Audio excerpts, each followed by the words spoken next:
सालू ने जो अपनी सास के साथ किया वो ठीक था? कहानी को पूरी सुनकर कमेंट बॉक्स में अपना जवाब जरूर दें।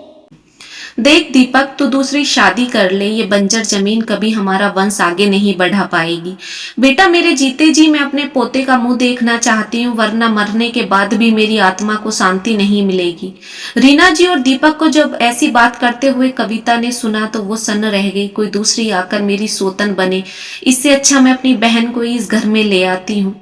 कविता और दीपक की लाख कोशिशों के बाद भी कविता को गर्भ नहीं ठहर रहा था। हालांकि कविता का पति दीपक अच्छा व्यक्ति था, उसने कभी कविता को बच्चे को लेकर परेशान नहीं किया, लेकिन अपनी माँ के आगे बोलने की हिम्मत उसमें नहीं थी। कविता की सास फरमान सुना चुकी थी, कुछ भी करके वो अपने बेटे की दूसरी शादी करके रहेगी ताकि उसके घर का वंश आगे बढ़े। ना चाहते हुए भी कविता को अपनी बहन शालू को अपनी सोतन बनाकर लाना पड़ा। बहू ला गहने उतारकर मुझे दे दे, तिजोरी में रख देती हूँ।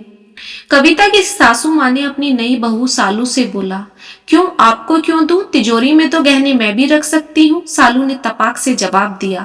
चाबी मुझे दे दीजिए, शालू ने हाथ आगे बढ़ाते हुए अपनी सास से बोला। रीना जी को चाबी देते हुए जोर तो बहुत पड़ा, मगर क्या करती, चाबी शालू को देनी पड़ी।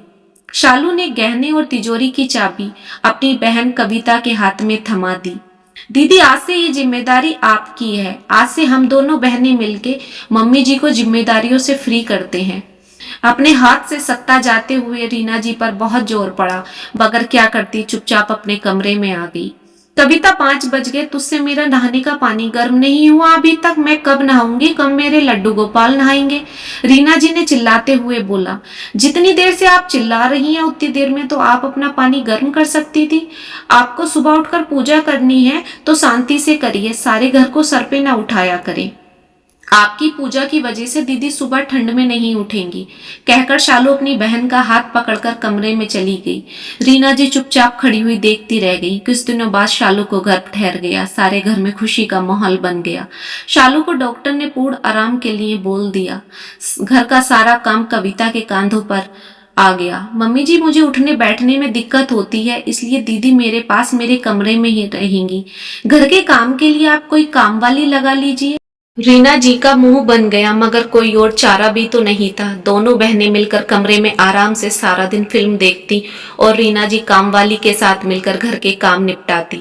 रीना जी समझ चुकी थी कि दोनों बहनें मिलकर उनसे बदला ले रही हैं, मगर क्या करती, कुल्हाड़ी भी तो उन्होंने अपने पैर पर खुद ही मारी थी, वरना दीपक और कविता तो बच्चा गोद लेना चाहते थे।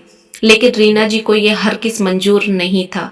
सीधी सादी कविता को रीना जी ने बच्चे को लेकर कितना परेशान किया और दीपक की दूसरी शादी करवा दी।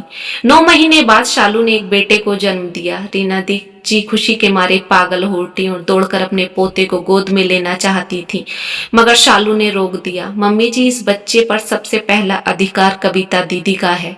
इस बच्चे के लिए कविता दीदी ने अपने पति का बंटवारा कर लिया, सिर्फ और सिर्फ आपकी जिद के लिए। इस बच्चे की बड़ी माँ कविता दीदी हैं।